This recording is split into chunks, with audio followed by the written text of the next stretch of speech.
these people. Just making sure the mic and stuff's working. So Britons lash out at vindictive EU over Spain's new Brexit visa law, which, you know, these aren't new rules. These are, as far as I've read, these are WTO rules around travel. Do you remember when all those people said, "Oh yeah, let's go WTO rules and all this stuff"? Well, here you go. Welcome to the WTO rules.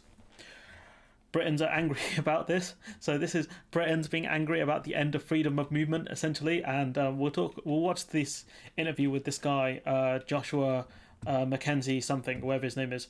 But, you know, so it says here, Spain has introduced new visa rules. These aren't new rules. We're a third country now. This is what happens when you're a third country. You get treated like one. So these are the rules under the WTO from what I've read, which mean that long-term British tourists who do not hold a visa are limited to stays of 90 days within a given 180-day period. So I actually think that's not bad, because how long are you going on holiday for? Because in the UK, you only get about 28 days off vacation time anyways. So you're not going to use anywhere near that time within a given time frame. So it is a bit silly that people moaned about this so much. So Brexiteer Joshua Mackenzie Laurie said the move is likely to backfire and encourage British holidaymakers to book trips elsewhere. I mean, again, you know, I can't speak for many other people, but most people, I think, only go on holiday for about a week or two. So this isn't going to impact that many people. So I don't understand. It's going to backfire. Where else are you going to go, pal? Because these seem to be the rules anywhere else. So if you go to Morocco, I'm assuming they also have a 90-day limit unless you have a visa. South Africa, Bangladesh, maybe. Who knows? I think that most countries would have this 90-day limit. So where are you going to go, pal?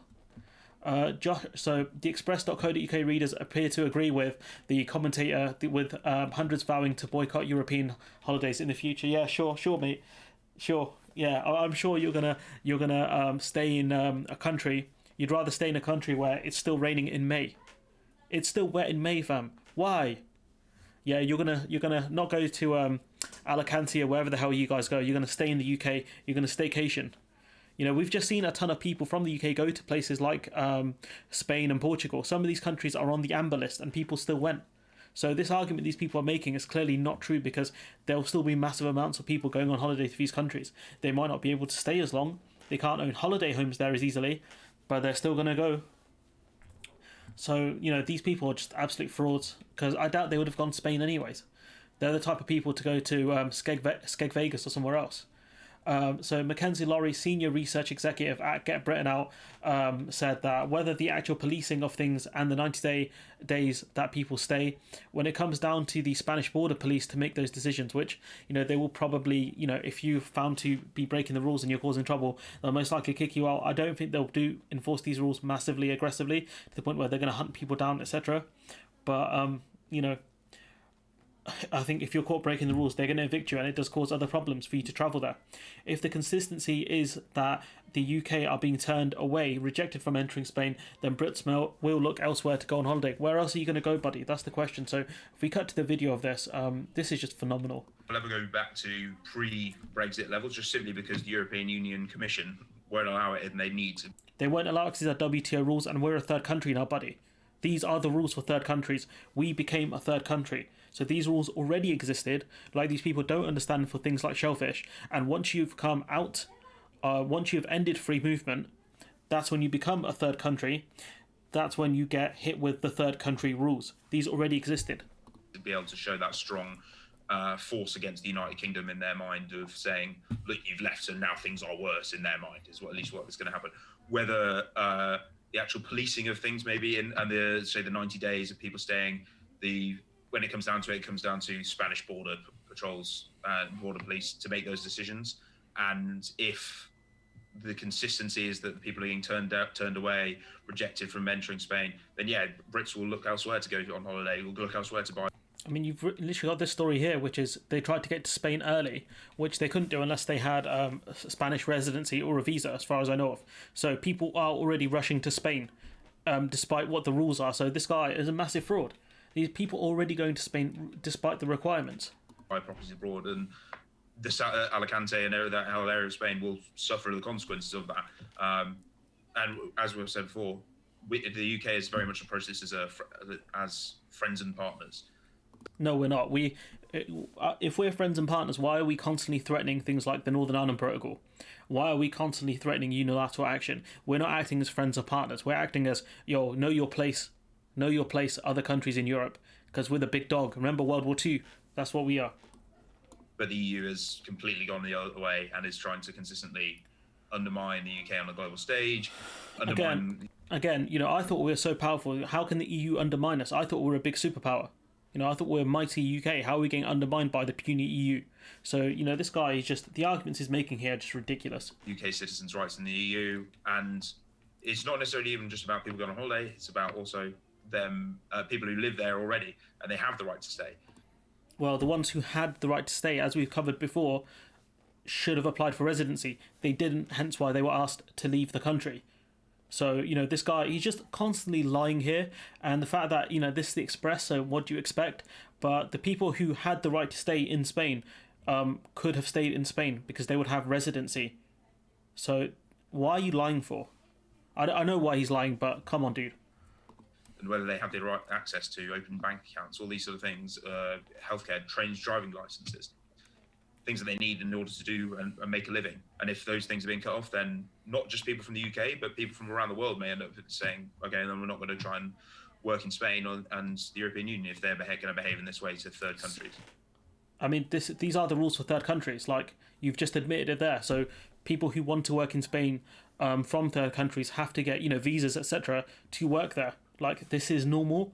Like, people from the EU now, if they want to come to the UK, they will have to apply for things like work visas if they don't have settled status. So why are you doing this to yourself? Why are you lying to people? This guy Mackenzie, whatever his name, is a massive fraud. And you got like the idiots in the Express comments. Not all of these people are idiots, but some of the ones they've cited here are really dumb, saying that Alicante and that whole area of Spain will suffer the consequences of that. The Brexiteer said the move would undermine UK citizens' rights in the EU. Do you know what's undermined citizens' rights in the EU? Do you know what's undermined citizens' rights in the EU? Brexit. The end of freedom of movement has. So if you didn't want to undermine the rights of citizens in the EU from the UK, why did you want to undermine the rights of citizens from the EU in the UK? It's a two-way street, buddy. You want to end freedom of movement. Freedom of movement goes both ways. Another person saying, Madrid is another example of the EU underestimating Britain. So a city is another example of the EU underestimating Britain. Okay, buddy. Another one, the EU and European countries have always underestimated us, the Brits. No, they haven't. When did they? Are you going to cite World War II? Are you going to say, oh, the Germans underestimated us in World War II and we won because we're plucky underdogs, or is it because we had help from the other two big superpowers in the world to win World War II? Is that what happened, bud? So yeah, shocker here. Another idiot saying that, another person, we don't shout, jump up and down when we don't get what we want. I mean, is that why we're constantly saying we're going to get rid of the Northern Ireland Protocol? We're constantly shouting, jumping up and down, throwing a tantrum about that. I don't know, dog. The EU view this as a weakness, when in reality it just stiffens our resolve. I mean, if you're not going to complain, it kind of is a weakness, but considering that, we do constantly moan about things. I mean, this whole article is moaning about things, so you're saying that we don't shout, jump up and down. You literally are doing that now. People of the UK have had enough of the aggressive EU over the past 47 years, so you're saying it took us 47 years to actually do Brexit and leave the EU. Like, people have had that much time of it. It took almost half a century for us to pick up our toys and go. All right, then. We Brits have a long memory and we don't easily forgive or forget those that intend to do us harm. I mean, we Brits are that petty that we still live in, we still, live in a war that, happened about 70 years ago or something. The boomers and the Gen Xers and people who still, talk about the World War II spirit and stuff never actually lived in the war, so they know nothing about it. So when they talk about, oh, we have a long memory, like, no, you don't, bruv, because those aren't your memories. World War II isn't your memory, because you're a boomer. You're born after the war. Another one, why would anyone invest in property or in Spain or France now? That's true, why would they? Because there are issues around it, unless you have a visa or whatever else, etc. They've shown they can't be trusted. I mean, we've shown we can't be trusted multiple times, so these are the rules for third countries. Deal with it. Someone said vindictiveness of the EU is what one expects, so why are you saying that? Oh yeah, I expected them to be vindictive, like no one cares. There's another one. Millions of UK tourists used to visit Spain each year and spend money in Spain, and they still are. Buddy boy, like, I don't know how much I have to stress this to you, but there were people trying to break the rules to get into Spain quickly. They will still go, people will still go to Spain. There's a 90-day limit. Like, you're still gonna go. Like, come on, dude. Like, why are you lying to yourself?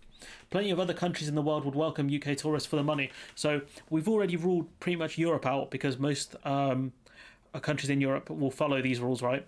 Where else are you going to go? Are you going to go to Africa? Are you going to go to the Middle East? Are you going to go to Asia? Because I tell you now, bud, if you're one of those people who hates Johnny Foreigners in Spain, despite the fact that you're Johnny Foreigner in Spain, you're going to have a real tough time when there's even more Johnny Foreigners in these other places. So yeah, this is just ridiculous. Benidorm will be a ghost town without the Brits. I don't know, bruv. I can see other people filling up the gap left by Brits and other European countries and European citizens. Maybe looking at cheap properties they can buy up now. So yeah, this is just some light dunking on these people. I feel like it's good to do this once in a while. People enjoy this, and yeah. So title of the video: Brits in Spain complain about the end of freedom of movement. It's a great title right there. Anyways, let me know what you think in the comments below. Like, comment, share, subscribe, and hopefully I'll see you in the next one.